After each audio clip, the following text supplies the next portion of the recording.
Welcome to fishery news. Andhra Pradesh chambers of commerce మరియు industry federation ఆధ్వర్యంలో విజయవాడలోని ఎస్ఎస్ కన్వెన్షన్ సెంటర్ లో జరిగిన AP chambers business expo 2024 November 29న ప్రారంభమైంది. Hospitality and tourism, food processing, infrastructure and real estate, women entrepreneurs, automobiles మరియు MSME రంగాలకు చెందిన 150కి పైగా స్టాళ్లు ఇందులో ఏర్పాటు చేయబడ్డాయి. కార్యక్రమానికి ముఖ్య అతిథులుగా రాష్ట్ర ఎక్సైజ్ శాఖ మంత్రి కొల్లు రవీంద్ర మరియు ఏపీఐఐసి చైర్మన్ మంతెన రామరాజు హాజరయ్యారు. ఈ సందర్భంగా ఫిషరీ న్యూస్ టీమ్ ఎక్స్పోలోని వివిధ స్టాళ్లను సందర్శించి వారి ప్రతినిధులతో మాట్లాడారు. ఏపీ ఛాంబర్ ఆఫ్ కామర్స్ అలాగే ఇండస్ట్రియల్ ఫెడరేషన్స్ వారి ఆధ్వర్యంలో మరి ఫస్ట్ టైం విజయవాడలో ఎక్స్పోని ఇక్కడ కండక్ట్ చేస్తూ ఉన్నారు. వివిధ రంగాలకు సంబంధించినటువంటి అన్నీ కూడా ఇక్కడ ఎగ్జిబిషన్లో వాళ్ళు ఈ సెంటర్లో పెట్టుకోవడం జరిగింది. ఇది రాష్ట్ర ప్రభుత్వ ఆలోచనకి తగిన విధంగా ఏదైతే ఆంధ్ర రాష్ట్రానికి ఒక యంగ్ ఎంటర్ప్రీనర్స్ని తయారు చేయాలి, ఒక ఇండస్ట్రియల్ సెంటర్గా, సర్వీస్ సెంటర్గా ఆంధ్ర రాష్ట్రాన్ని తయారు చేయాలి, విజన్ 2047తో ఆంధ్ర రాష్ట్రాన్ని ప్రపంచంలో ఒక మేటి స్థానంలో నిలబెట్టాలనేది గౌరవ ముఖ్యమంత్రి గారి యొక్క ఆలోచన. దానికి తగిన విధంగా ఇలాంటి ఎగ్జిబిషన్స్ అనేక మందిలో ఒక ఆలోచన తీసుకురావడానికి ఉపయోగపడుతుంది. ఇది ఓపెన్ ఎగ్జిబిషన్, సుమారుగా వాళ్ళు 20,000 మంది వస్తారని చెప్పి వాళ్ళు అంచనా వేస్తున్నారు. నాకు తెలిసి దానికి మించి రావచ్చు అని చెప్పి నేను భావిస్తున్నాను. కానీ ఇది రెగ్యులర్గా జరగాల్సినటువంటి ఉంది, అన్ని ప్రాంతాల్లో జరగాల్సిన అవసరం ఉంది. ఎక్కువగా దీని మీద పబ్లిసిటీ చేయాల్సినటువంటి అవసరం కూడా ఉంది. ఇవాళ కేంద్ర రాష్ట్ర ప్రభుత్వాలు ఇచ్చే సబ్సిడీస్ కానీ, ప్రోత్సాహాలు కానీ ఉపయోగించుకొని రాబోయే కాలంలో ఎంఎస్ఎంఈ యూనిట్స్ పెట్టేదానికోసం కానీ, ఇండస్ట్రియల్ పార్క్స్ రాబోయే కాలంలో చాలా ఇండస్ట్రియల్ పార్క్స్ రాబోతున్నాయి. ప్రతి కాన్స్టిట్యున్సీలో కూడా ఒక పార్క్ పెట్టాలని రాష్ట్ర ప్రభుత్వం యొక్క ఆలోచన.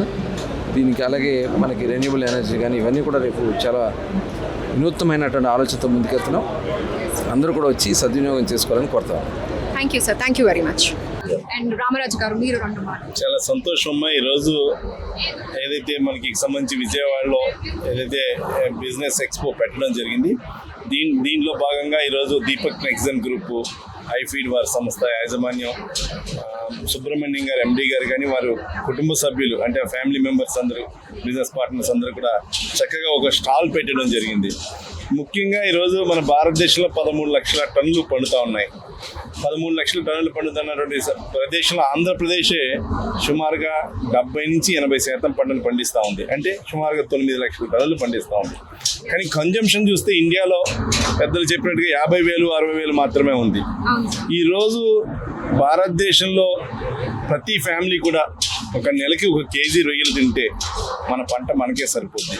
ఈరోజు పూర్వం నుంచి డాక్టర్స్ కానీ కొంతమంది రొయ్యలు తినకూడదని ఒక బ్యాడ్ ప్రచారం జరిగింది. కానీ ఎక్కడా చెప్పలా దీనివల్ల గుడ్ ప్రోటీన్ ఉంది, గుడ్ ఫ్యాట్ ఉంది, అన్నీ ఉన్నాయి.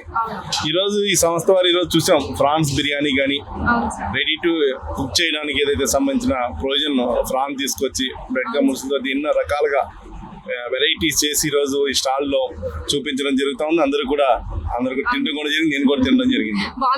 చాలా బాగుంది. ముఖ్యంగా మనకి సుదీర్ఘమైనటువంటి మన యొక్క సముద్ర తీర ప్రాంతం ఉంది. మనకి సుమారుగా మన భారతదేశంలో మన రాష్ట్రం 2వ ప్లేస్లో ఉంది, హైయెస్ట్ కోస్టల్ బెల్ట్.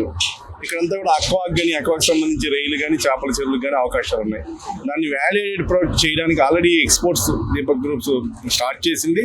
దాన్ని ముందరకు తీసుకెళ్తా ఉండి ఇతర దేశాల మీద మనం ఆధారపడడం ఏంటి. ఈరోజు సివిడి కౌంటర్ వైడ్ డ్యూటీ అని ఒక అమెరికా ఈరోజు మన భారతదేశం మీద వేయడం జరిగింది. అదేవిధంగా ఇంపోర్ట్ డ్యూటీ వేయడం జరిగింది.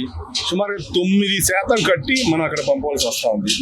అట్లాంటి రాబోయే రోజుల్లో ఏ విపత్తు వచ్చినా కూడా మన కాళ్ళ మీద మన రైతు నిలబడాలంటే మన కన్జంప్షన్ పెరగాల.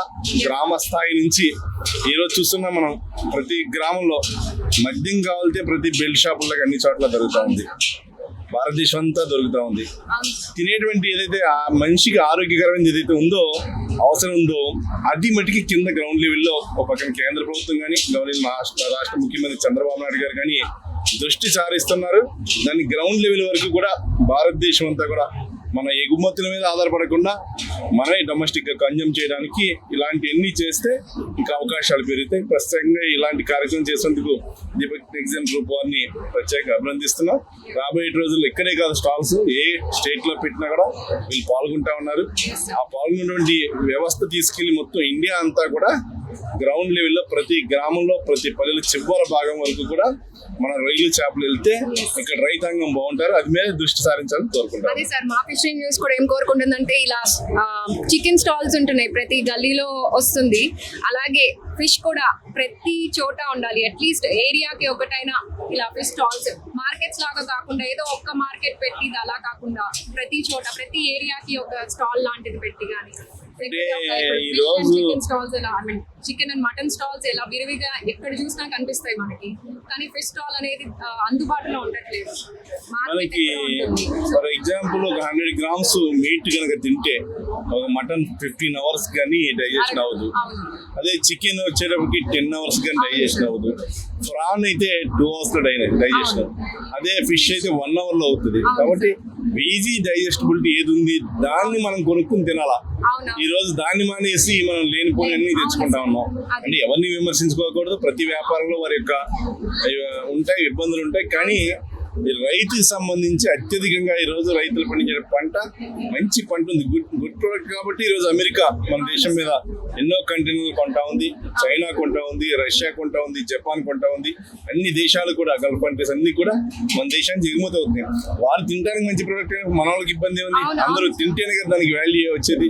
కాబట్టి రైతుని ఆదుకోవాలంటే అందరూ కూడా ఇలా చేయాలి. అదే అవైలబుల్ వస్తే మేబీ వాళ్ళు తినడానికి ఇష్టపడతారేమో అనుకుంటున్నాను. ఇప్పుడు చికెన్ మటన్ కాకుండా ఇప్పుడు ఫిష్ కూడా ప్రతి చోట ఉండాల్సిందే. ఇప్పుడు చికెన్ మటన్ పక్కనే ఫిష్ ఉంటే obviously they will go for fish. So fish అనేది ఇండియా మార్కెట్ లో సుమారుగా 15 రాష్ట్రాల్లో వెళ్తా ఉంది. కానీ ఫ్రాన్ అనేది తక్కువ వెళ్తా ఉంది. అంటే ఫ్రాన్ అనేది కాస్ట్లీ అని అనుకుంటా ఉన్నారు. కానీ ఫ్రాన్ ఈ రోజు పెద్ద కాస్ట్లీ ఏం కాదు.